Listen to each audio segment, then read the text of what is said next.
Praise the lord. అందరికీ వందనాలండి. నాకు తలంపు వస్తే చెప్పాలని చెప్తా ఉంటాను అప్పుడప్పుడు. యెషయా గ్రంథం 14వ అధ్యాయము 13, 14 వచనాలు చూసినట్లయితే యెషయా భక్తుడు ఈ విధంగా అంటున్నాడు. ఎవరి గురించి మాట్లాడుతున్నాడంటే ఒక సాతాను గురించి మాట్లాడుతున్నాడు. ఆయన నేను ఆకాశమునకు ఎక్కిపోవుదునే, మరి నక్షత్రములకు పైగాను నేను ఉండాలి, సింహాసనం పైన దేవునితోటి సింహాసనం మీద ఉండాలి అని ఇది అనుకుంటుంది. హెచ్చుగా అనుకుంటుంది. తన స్థాయి ఏంటి అనేది చూసుకోవట్లేదు, చాలా హెచ్చుగా అనుకుంటుంది. అదేవిధంగా కింద వచనం చూసినట్లయితే మేఘమండలం మీదకి ఎక్కిపోవుదునే అని మహోన్నతినితో నన్ను సమానముగాను చేసుకుందినే అని నువ్వు మనసును అనుకుంటేవి కదా అని ఈ విధంగా మాట్లాడుతున్నాడు యెషయా గారు. ఏంటంటే ఈ కింద ఇంకో మాట చూసినట్టయితే నిన్ను తనే చూసుకుని ఏమనుకుంది, చాలా నాకు మంచి అధికారం ఇచ్చాడు దేవుడు అని అనుకుంది. కాబట్టి ఇప్పుడు ఒక మూలన కూర్చుంటివి కదా నువ్వు అని అది చెప్తున్నాడు అనమాట యెషయా గారు. నువ్వు ఎక్కడ ఉన్నావు అంటే ఒక మూలను కూర్చున్నావు.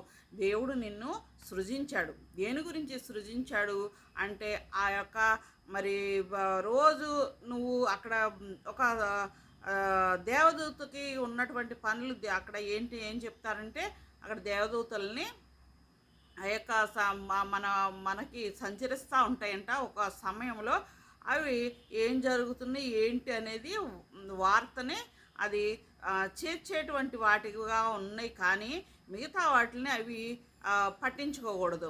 ఆ యొక్క సమయంలో ఇది తీసుకురావటం, లీడర్షిప్ ఇచ్చేటప్పటికి ఇది ఏమనుకుందంటే నాకే మంచి అందం ఉన్నది, ఇంత అందము తనను తాను చూసుకొని చాలా గర్వించింది. అది దేవదూత ఏం చేసింది, అది గర్వించి తను పుట్టిన దగ్గర నుంచి ఒక వర్తకుడు ఏ విధంగా పాపాన్ని పోగు చేసుకుంటాడో అదే విధంగా అది ఏంటంటే ఈర్ష్యని దేవుని యొక్క స్థానాన్ని మరి అది ఆక్యుపై చేయాలనుకుంది. దేవుని యొక్క స్థానాన్ని ఆక్యుపై చేయాలనుకుంది.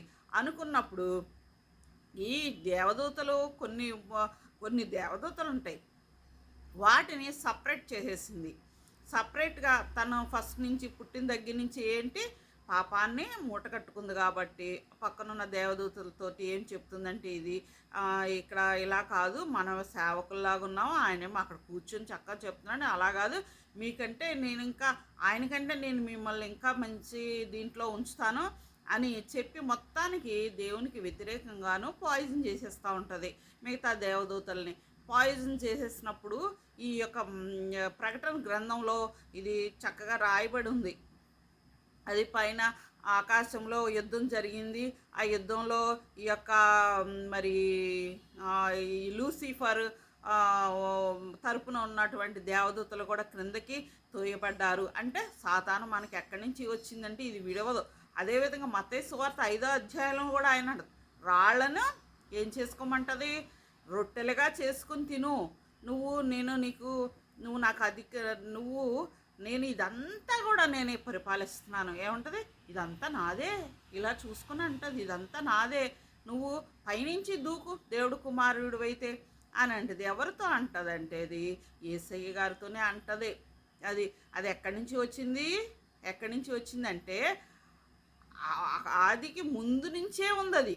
అది పడత్రోయబడి మిగతా వారిని అందరినీ కూడా ఇలాగా మరి ఇప్పటికి కూడా అది మన మధ్యనే ఉంటుంది. సరిగ్గా ప్రార్థన చేద్దాం తండ్రి అనుకున్నప్పుడు మనకి ఏదో ఫోన్ కాల్ వస్తుంది, లేదు వాక్యం చెప్దాం అనుకునేటప్పుడు ఎవరో పిలుస్తూ ఉంటారు, లేదంటే కరెంటు పోతుంది.